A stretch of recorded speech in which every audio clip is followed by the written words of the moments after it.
Do you want to learn how to hire the best talent around and nurture them so they stay around and flourish with you and your company? Check out the interview of the week with Gina Tierno, who's an expert on hiring and nurturing talent.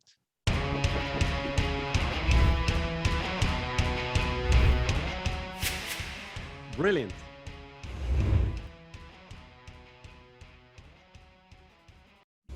The first thing I do to pull the talent is crafting a good job post. Okay. So you're probably thinking like, oh, I have to have the right copy, the right headlines. Oh, no. I do video. I want you to see my face. I want you to see how excited I am about serving this client. I want you to know that I've met with this client, that I like this client, that I'm happy, and that I would work for them.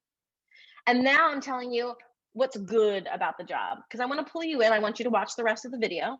And I'm telling you what I like about the client. Are they going to provide equipment? Are they going to provide regular raises? And these are things I talk to the client for as well, because this hiring process to find a good team and keep the team, and I know we're going to talk about that later, but it comes into the beginning of this process, is making sure that you as a leader are set up to keep a team and onboard and train and hire a good person.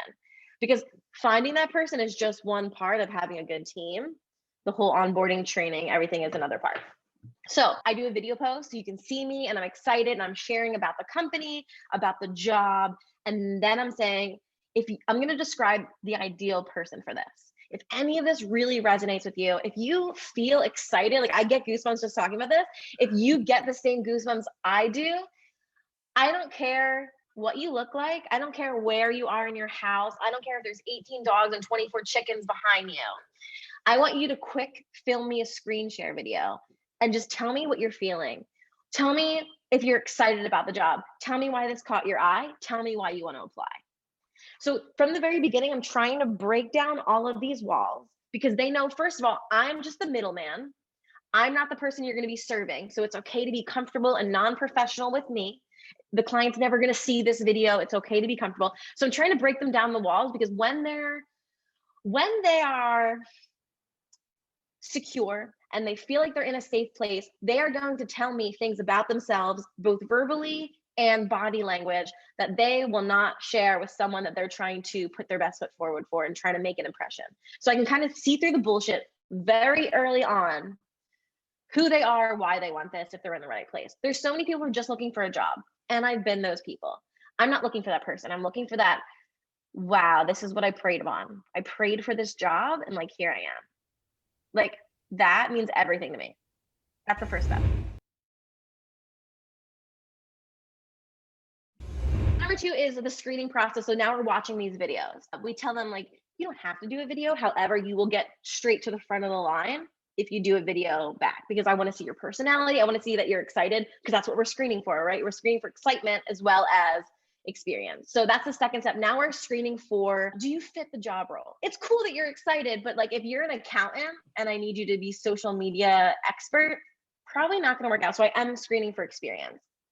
A lot of the times, and I talk to my clients and I tell them, sometimes people aren't going to have experience, but they'll be such a good candidate, and they have diagonal experience that I think would fit for you. And I asked them, like, would you be comfortable having someone who doesn't have experience as a VA per se, or an executive assistant? However, maybe they were the right hand of the bank branch and they're just really sharp and they're going to nail it. So depending on, if the client has had hiring before, they might be comfortable with that. Like Johanna on our team, she had no experience in being a virtual assistant online at all.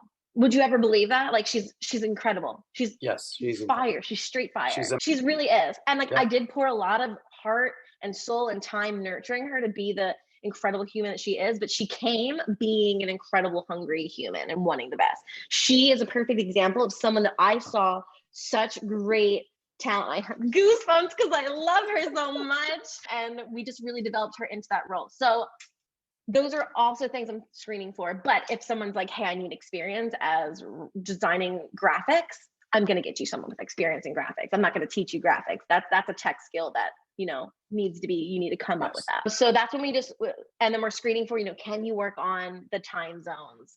All like the logistical issues that would not necessarily qualify or disqualify them. So that's what we're screening for. And then when we're watching those videos. I want to pause you a Okay. second. So the Yeah. goal of their response is for you to, first of all, screen for personality. And the second is to verify that there's a baseline relevance to the actual job description, right? So if they're in Yeah. Tahiti and I need somebody in Orlando and they're not willing to wake up very, very, very early in the morning, well, they're not relevant. Or if I Right. need a It's graphic probably just not for designer us. or a chemical engineer and they've never been to chemical engineering school, well, they may not be the right person for the job.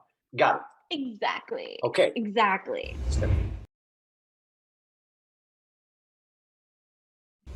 So if we like you and you fit the baseline experience, we want to know more about you. So we invite you to the next step, and that's a scenario-based form. Okay, we do this on Typeform, and here we're asking questions that are open-ended, and we're kind of picking your brain on how you think. Here's an example. Your boss, Gina, gives you a task, and she is very meticulous on how she wants it done. She kind of writes it out for you, but you know a better, faster way to do the task. What do you do? Okay. Now, this can be answered in any way, and there is no wrong answer. Are you going to do it the better, faster way and show it to your boss ahead of schedule? Are you going to reach out to me and say, hey, I know this, I've done this before, and I think I can actually do this a little bit better and get you more information? Is that okay? I'm presenting it to you. Or are you just going to follow directions and do it? So there's like kind of like three different answers. And I'm now judging you based on what I know about the client, because at this point, I have spent tons of time with the client. I've picked their brain. I know how they work. I know how they delegate. I know how they outline tasks, right? These are all the questions in my onboarding that I'm pulling out of them. So I can go and find the right person to serve them. So there are no wrong answers. And I say that throughout the form, no wrong answers. I just want to know what you're doing, because this benefits you, so I can put you with the right client. And I tell them, I'm hiring for a bunch of other people. So if I don't think you're a fit for this position, don't worry. If I like you, I'll put you with someone else. You know, I don't promise that, but I say I'm going to keep you in mind if I think you're the right person. So this scenario-based form is filled with those questions. You know, your boss, Gina, gives you a task with no direction and you don't know what to do. What do you do? Are you going to go Google it? Are you going to ask me? Are you going to ask your colleagues? And I really like to see the way their brain works.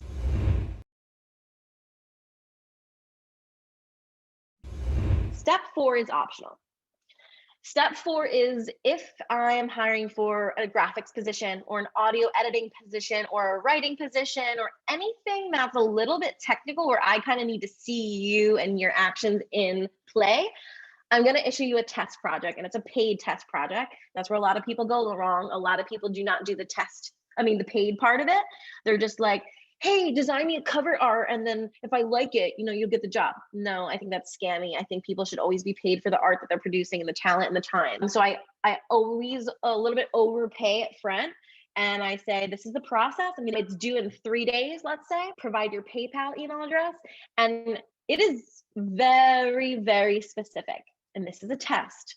Not just can you do the job, it's can you follow my instructions. So it's kind of a dual test. And some people don't.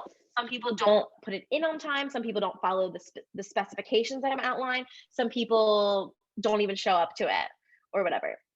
So if you do that, you get paid no matter if I like it. As long as it's within the specifications and the deadline, you are paid for it. And that is kind of another threshold where I can judge, and the client can judge, which of these things calls out to you most. Like, what are you looking for? Because I won't always know specifically. Like if you're a coder, for example, I have someone that I'm hiring an assistant coding position for.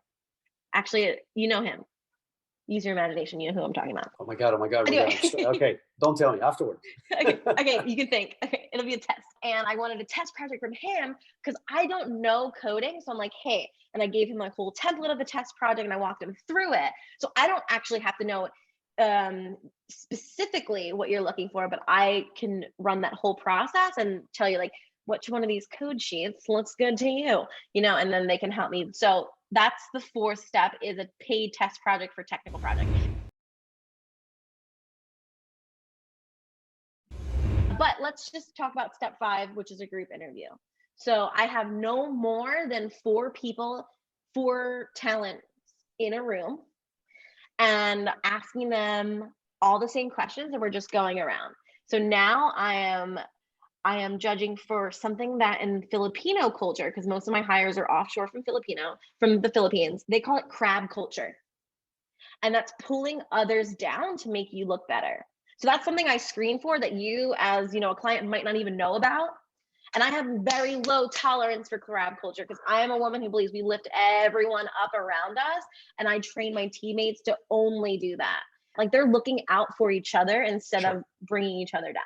Or if there's a mistake, no one's like, oh, she said this and you should probably want to catch that. No, it's like, hey, I will work with you and we'll fix it before, anything happens. I love that work culture. So I can easily tell in an interview if they're happy for other people's achievements and they're like clapping and they're engaged, or they're like, oh, I don't know how I'm going to follow up that one, and they're insecure. So these are kind of the things that I'm looking for in a group interview. And then I'm getting the chance to actually see their personality. I take these meetings walking a lot of the time. I usually look like a pigeon from an oil spill or something. Like I look very non-professional, and that's intentional. One, because who has time to put on lipstick every day? Absolutely. Two, I have that issue all the time. right? You And can wear your doing the wig hair, today. that's really cool. I noticed you're not wearing it. I'm also judging for personality, and I want their threshold and their insecurities to be dropped so I can just get them at their raw, authentic selves. Amazing. So I know if I'm fitting them in the right person. So that's step 5 is this group interview.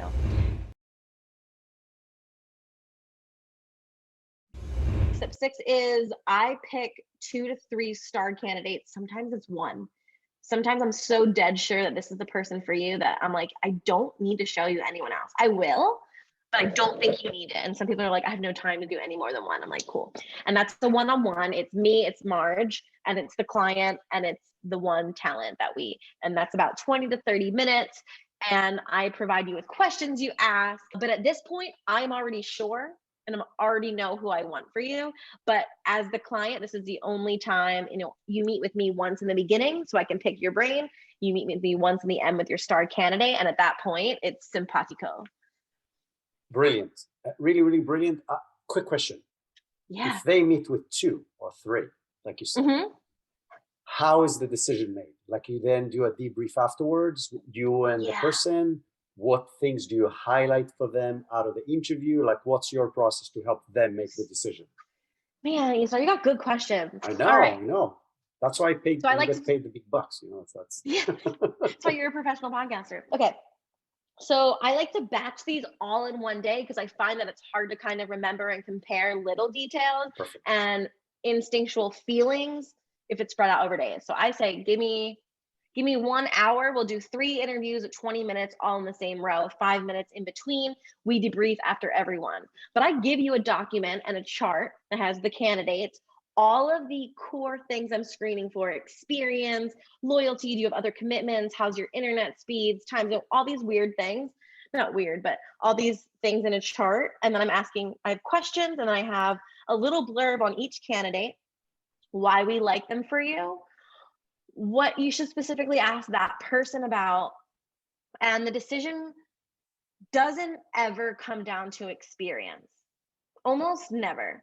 Because everyone at this point has gone through these 6 steps, 5 to 6 steps, and they're qualified for the job. It's now down to, do you vibe with this person or not?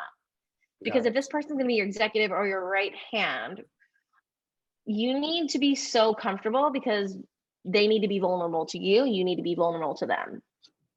Totally. So this time is just all down to vibe and getting to know them as humans.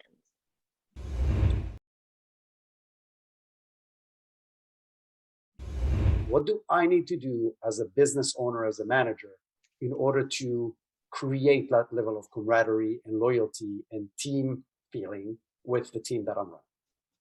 Such a great question. I'm going to share a story that's deeply, deeply personal to me because I didn't realize that I had this skill, or that you should have this skill, until this happened. I was working with my previous partner, both in business and in life. And when that ended, the first person I told was Marge and my team. And I said, hey, it's over, I'm leaving.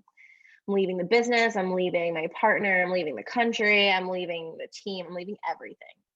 And it was so sombering. And without a beat, I swear to God, without a beat, they're like, oh, we're coming with you.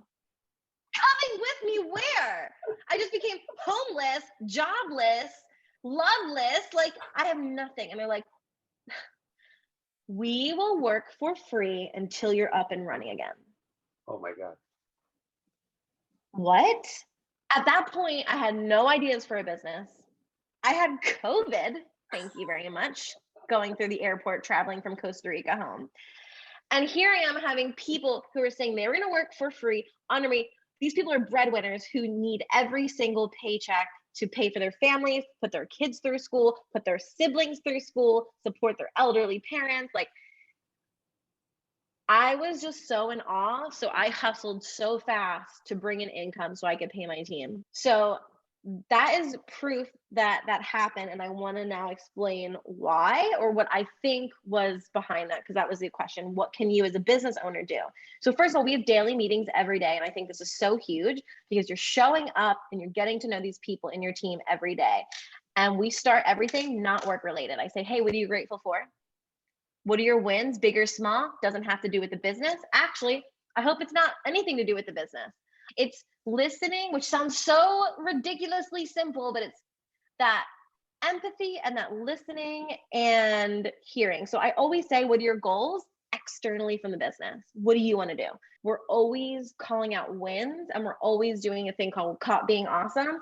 And what I learned from you is directing that back to our core values and just giving everyone the recognition every single day for what they did that day or the day before. Like, giving that recognition all the time makes them feel validated. And the second, probably biggest thing I do is I ask for their opinions.